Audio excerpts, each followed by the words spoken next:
Buenos días, profesor Darío Castro. Nuestro grupo está conformado por Alejandro Maya Soto, Alejandro José Arias Anillo, Gabriel Martínez Troncoso Cabana e Iván Oñate Vidal. Somos alumnos de la materia de Física y Electricidad y presentamos nuestro proyecto para Expo Física 2025, la lámpara insecticida. En Colombia, como en todo país tropical, los mosquitos son parte de una gran molestia, una importante problemática de salud pública, sobre todo en épocas de lluvia. Debido a las muchas enfermedades transmitidas por sus picaduras, se producen cientos de fallecimientos al año. De hecho, el año pasado se había declarado una emergencia sanitaria en todo el país debido al aumento de casos de fiebre amarilla en lugares como Tolima, Putumayo y Nariño.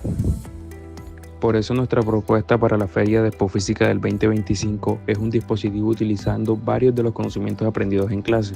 Una lámpara de bajo consumo que atrae a los mosquitos mediante una luz LED azul o blanca para luego matarlos con una descarga eléctrica entre dos rejillas metálicas.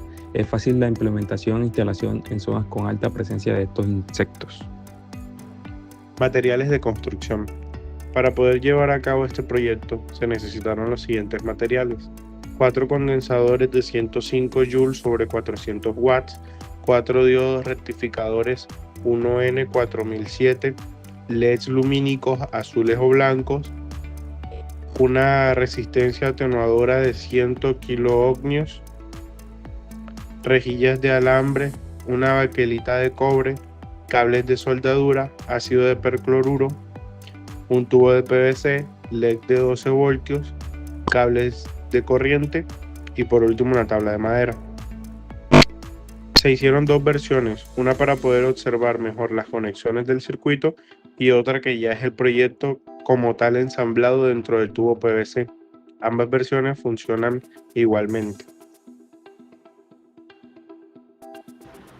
El primer paso fue diseñar el circuito para posteriormente plasmarlo en la baquelita de cobre. Este proceso se hace utilizando una plancha para marcar las pistas donde se pondrán los componentes. Posteriormente se introduce la baquelita en agua fría para que la pintura se quede estampada en la baquelita de cobre. Por último, se introduce la baquelita ya marcada en ácido percloruro para que se coma el cobre, pero las zonas cubiertas por la tinta quedan protegidas. Con la baquelita de cobre ya lista y siguiendo el plano, se empiezan a grabar los hoyos en donde se van a introducir los componentes del circuito, con la ayuda de una herramienta rotativa para grabar o pulir las piezas de metal. Ya con los hoyos marcados en la baquelita, empezamos a introducir los componentes. Primero empezamos con los condensadores y después los diodos rectificadores, en sus respectivos lugares, según el plano. Los soldamos uno por uno con la ayuda de un cautil. Procedemos con la elaboración del recipiente para poner en el circuito.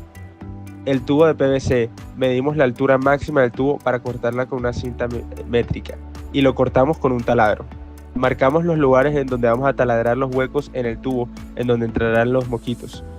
Ya terminados los hoyos, pintamos el tubo de color rojo para decorarlo y dejamos que la pintura se seque para poder introducir el circuito y ajustarlo en la parte superior del recipiente. El circuito utilizado es uno rectificador más multiplicador de tensión, donde los condensadores almacenan carga eléctrica y se descargan con cada medio ciclo de corriente alterna, para una diferencia de voltaje aproximada de 600 voltios. La luz atrayente, los LEDs de 12 voltios, se conectan antes de la resistencia del circuito. Los diodos son puertas de una sola vía que dejan pasar la corriente en un solo sentido, controlando cuándo y hacia dónde se carga cada condensador o capacitor eléctrico. De esta manera, cada etapa de diodo condensador se va sumando una tensión hasta alcanzar la tensión final. Son los guardianes del sentido de la corriente. La corriente alterna entra por los cables negro y blanco. En cada semiciclo de la corriente se carga parcialmente un condensador a través de un diodo en el que el siguiente semiciclo se empuja la corriente hacia el siguiente condensador que se carga con mayor voltaje. Este proceso se repite hasta que todos los condensadores estén cargados.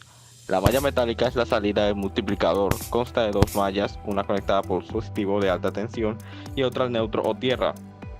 El insecto toca ambas. La corriente fluye y se produce la descarga, liberando momentáneamente la energía acumulada, el que está listo nuevamente en milisegundos. Al desconectar el proyecto, los condensadores aún conservan carga durante algunos segundos. En este diagrama del circuito se observan los componentes ya explicados y su interconexión.